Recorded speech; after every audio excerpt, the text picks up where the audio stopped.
ዶክተር አምባቸውን በጨረፍታ እንመለከተዋለን።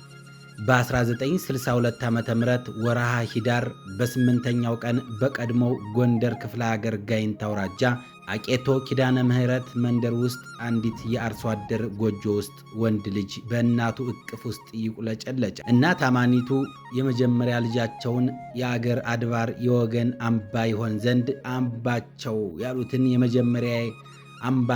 ያሉትን የመጀመሪያ ልጃቸውን ተገላገሉ።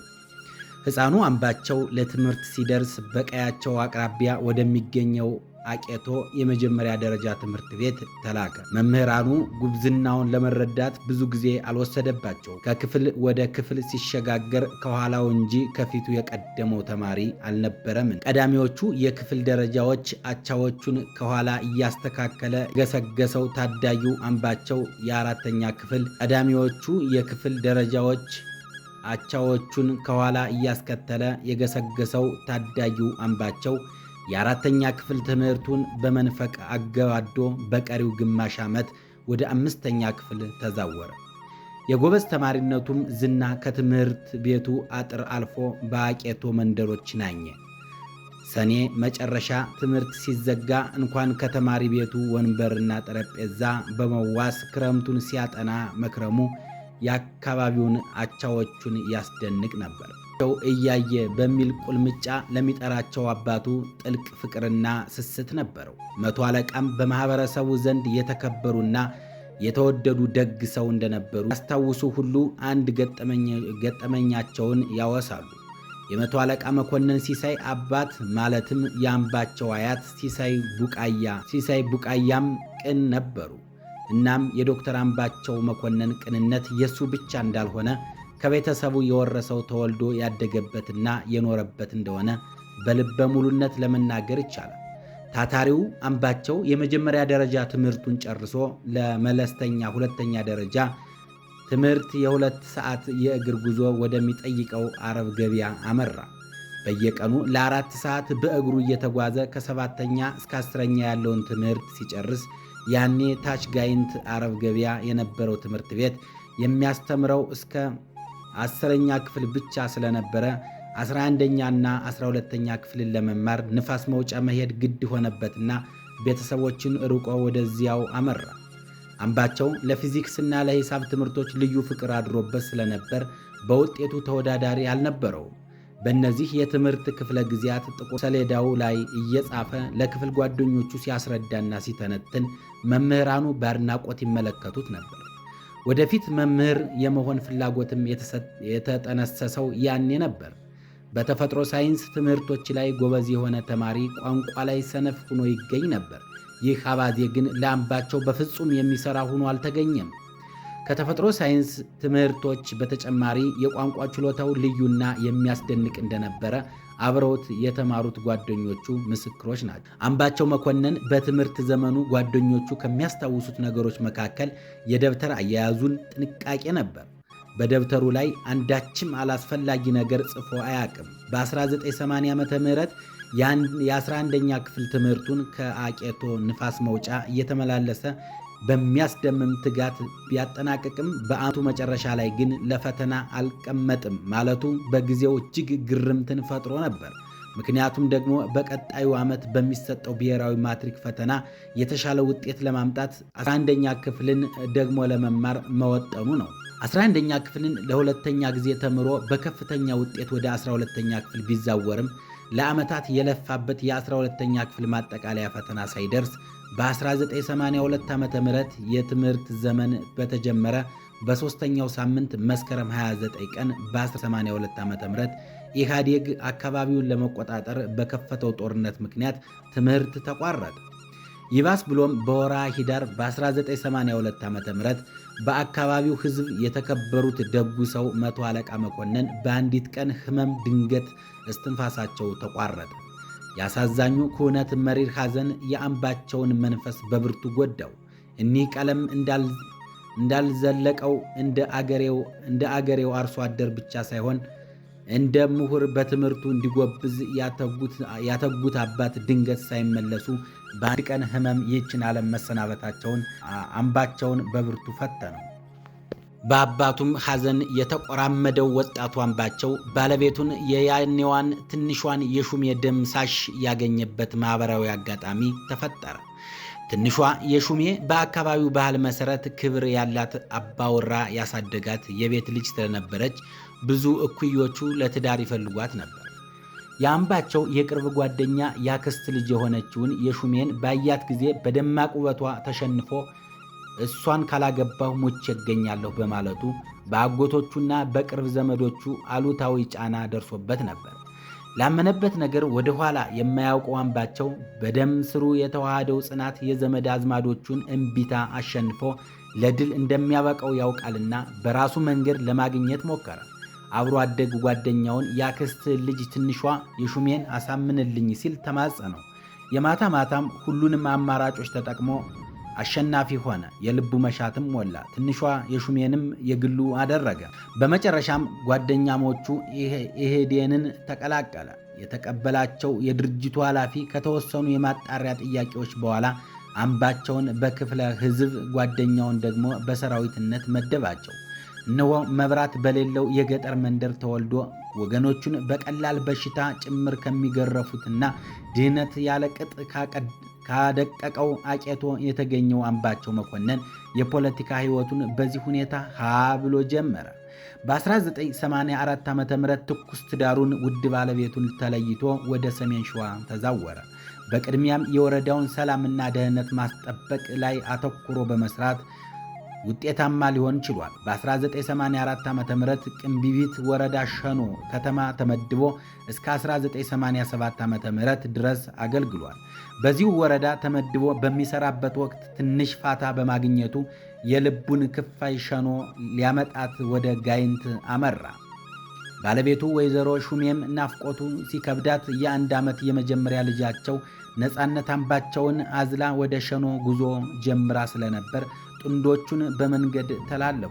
የሹሜ ሸኖ ደርሳ ጓደኞቹ የአምባቸውን አለመኖር ሲነግሯት ደነገጠች። አምባቸው ሚስቱን ሊያመጣት ጋይንት ሂዷል ሲሏት ተደናግጣ ሚስቱማ እኔ ነኝ አለቻቸው። በነገሩ የተደነቁት ጓደኞቹ እዛው ሲያጣት ተመልሶ እንደሚመጣ አስረድተው እሱ ክፍል አርፋ እንድትጠብቀውም አደረጉ። አምባቸውም ጋይንት ደርሶ ሚስቱን እሱን በመናፈቅ ብዛት ወደ ሸኖ ፍለጋ መውጣቷን ሲነገረው ከመንገዱ ድካም ሳያገግም ሳይውልም ሳያድር ወደ ሸኖ ተመለሰ። የበኩር ልጁን ነፃነት አምባቸውንና ውድ ባለቤቱን ወይዘሮ ሹምዬ ደምሳሽን ሸኖ መኖሪያ ቤቱ ደርሶ በሰላምና በጤና ሲያገኛቸው ደስታውን መቆጣጠር አልተቻለውም ነበር።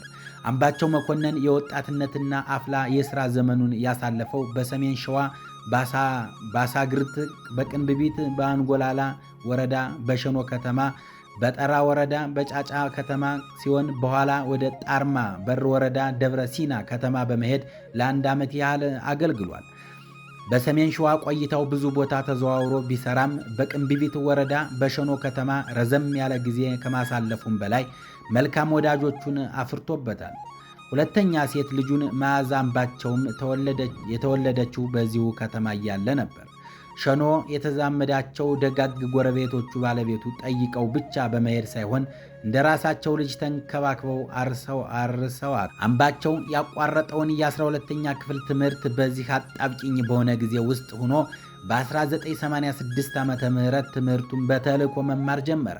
ለፈተና የሚዘጋጅበት የሚያጠናበት ጊዜ ስላልነበረው እና ስራ እንዳይበድል ከመስጋት ሲወጣ ሲገባ እንዲያየው በማሰብ የፊዚክስና የሂሳብ ፎርሙላዎችን በወረቀት አዘጋጅቶ እያጠና ይተጋ ነበር። አምባቸው እረፍት ከሌለው ስራ ጋር ያውም በተልእኮ ተምሮ የሀገር አቀፉ ብሔራዊ ፈተና ተፈትኖ ለዩኒቨርሲቲ የሚያበቃውን ውጤት 3.2 በማምጣት አጠናቀቀ። በ1988 ዓ.ም ሲቪል ሰርቪስ ዩኒቨርሲቲን ተቀላቅሎ ኢኮኖሚክስ መማር ጀመረ። ቤተሰቦቹም ከሸኖ ወደ አዲስ አበባ በማምጣት እዛው ሲቪል ሰርቪስ ዩኒቨርሲቲ አካባቢ ኮተቤ ብረታ ብረት ሰፈር ቤት በመከራየት ከአጠገቡ እንዳይርቁ አደረገ።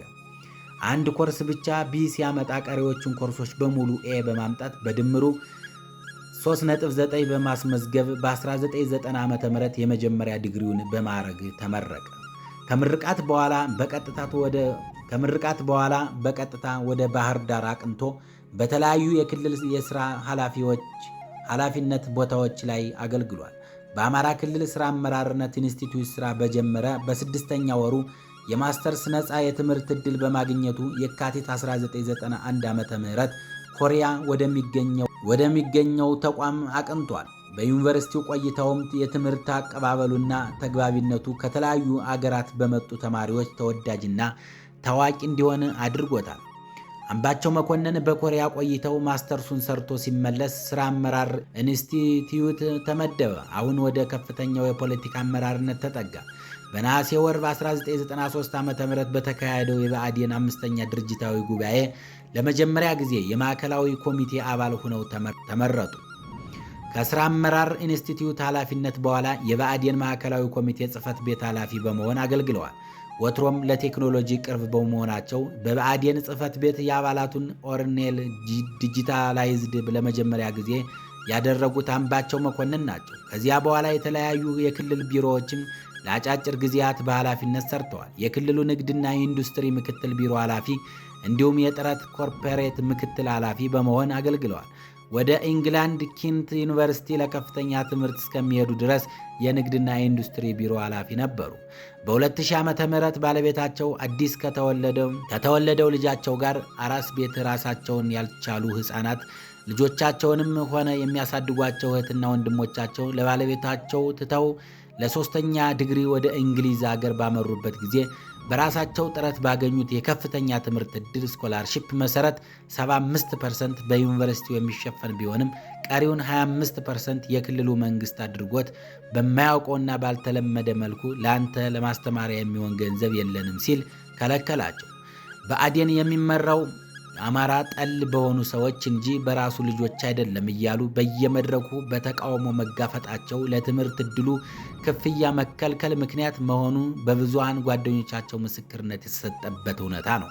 በአምባቸው ላይ የተፈጸመው የክልከላ ሴራና ተንኮል የሚያውቁት ጓዶች ቀሪውን የዩኒቨርሲቲ 25% ክፍያ ከደሞዛቸው ላይ እያዋጡ ለመሸፈን ተረባረቡ። ይህም ሆኖ አንጋፋዎቹ የድርጅቱ አመራሮች አልተኙላቸውም። አሳቀው በዛው በወጡበት እንዲቀሩ ለማድረግ ያልቆፈሩት ጉድጓድ አልነበረም።